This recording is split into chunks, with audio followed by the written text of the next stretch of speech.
How did you know straight away? Yeah. How did you know? With Ida? Yeah. I didn't. There was a moment that we both had that in hindsight, I realized that we both looked at each other and fell instantly in love and knew that we'd known each other forever.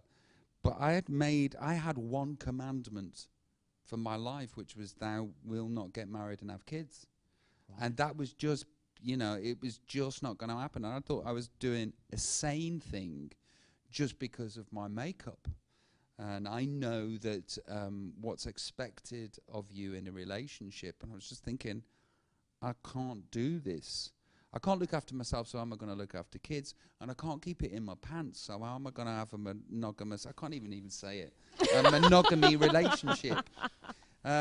So Ida came into my life on a blind date, and we had this moment, but we broke up 3 times. I finished with her 3 times because I was in love, but I'd made this commandment, and it was it was like, why are you falling in love with me?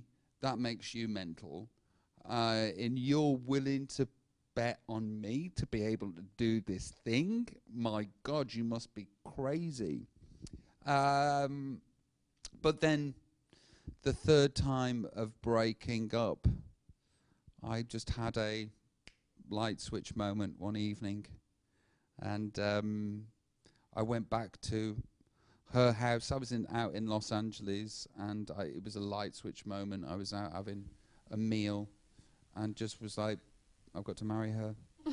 And went back, and but then we've been together since, and I've managed to be the person that I'm supposed to be and want to be, and and my life is so much better for it. I have purpose. I am loved. I'm in love. We're a team. She's unique. She's so, we've got to the point now where I'll be at home and she'll know what I'm doing. And I'm sort of like, we'll be watching the television and I'll just go like that. And she'll go, her? You slept with her? And then I have to Google that person and show what she looked like from the 90s. Yeah, but 15 years ago, she looked like this. So we have a unique relationship. You and your missus? Yes.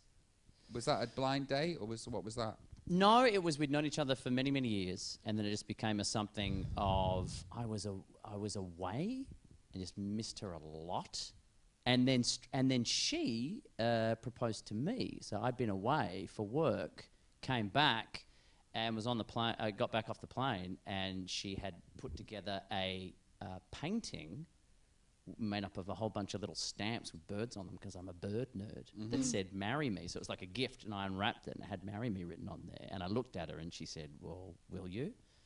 And she just started laughing. And I started laughing, and I said, well, you have to ask properly. And so she was, will you? And she couldn't get through it without laughing. Did that emasculate you in any way? No, it was fantastic. And how's this? Right. How's this? So she then, in being such an empowering female as she is, called my mother to ask permission. Wow. Huh? Wow. She's such So then a I'd badass. called Mum when I got off the plane and say, hey, I'm back off the plane. And she said, oh, have you spoken to Taz yet? I said, no. She goes, well, just where'd you get home? That's a great way to do it. And then call you. And I was like, what? Talk to me now. And that's why. Right, okay. So Ida had to be so slowly catching monkey with me.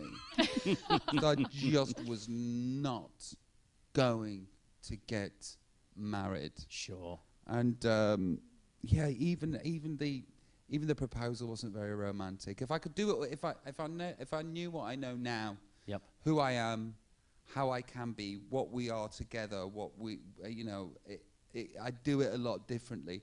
I genuinely thought that by me proposing was me getting on the Titanic. Yeah, right. It was like, I'll do this, but we're going to hit an iceberg and we'll all die.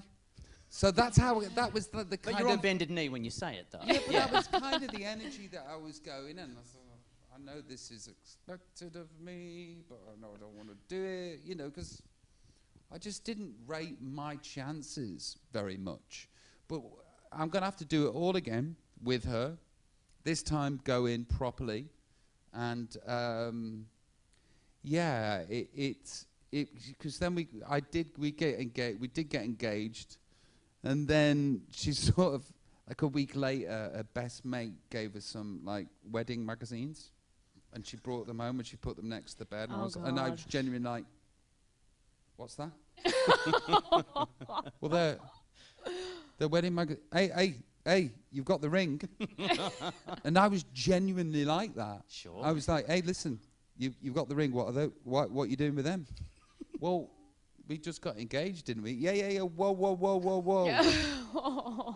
But it's just my fear. Yeah. You know, it was my fear that I was going to mess everything up. I know it sounds horrible and incredibly unromantic, and I suppose it was, but, you know, there was a reason for all that. I just didn't think that I was capable of doing the thing that was going to be asked of me to this creature who's incredible and loving and kind and honest and funny, you know, and unique.